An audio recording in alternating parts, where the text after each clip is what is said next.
The air over Rouen was thick with smoke and silence.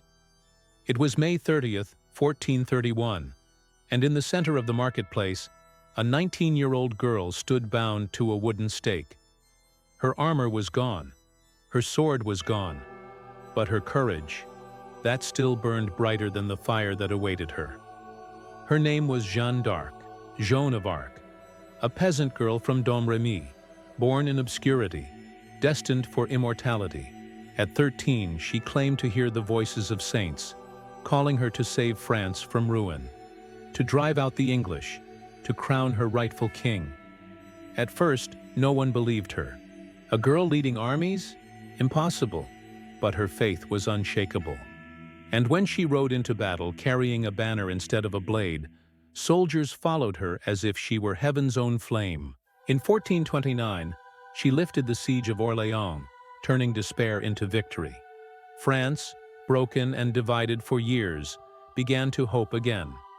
A few months later, she stood beside Charles VII as he was crowned king in Reims Cathedral, just as her voices had promised.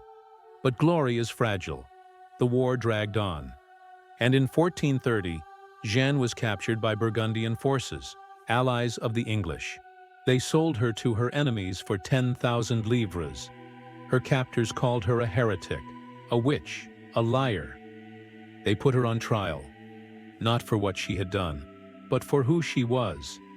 A girl who dared to believe she could speak to God. A peasant who had defied kings and generals. A voice that would not stay silent. For months she stood alone before her judges, without allies, without rest, defending her faith with nothing but her words. And when they asked if her voices came from heaven or hell, she answered calmly, "They come from God, and He has never deceived me." The verdict was death. At dawn on May 30th, they led her through the streets of Rouen.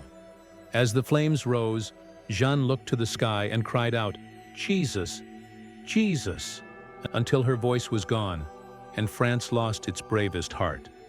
But her story did not end in fire. 25 years later, her name was cleared.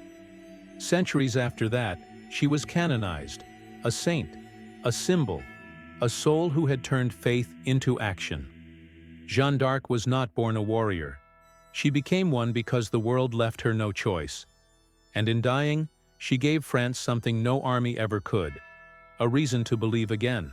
If this story of faith and courage touched you, please like and subscribe.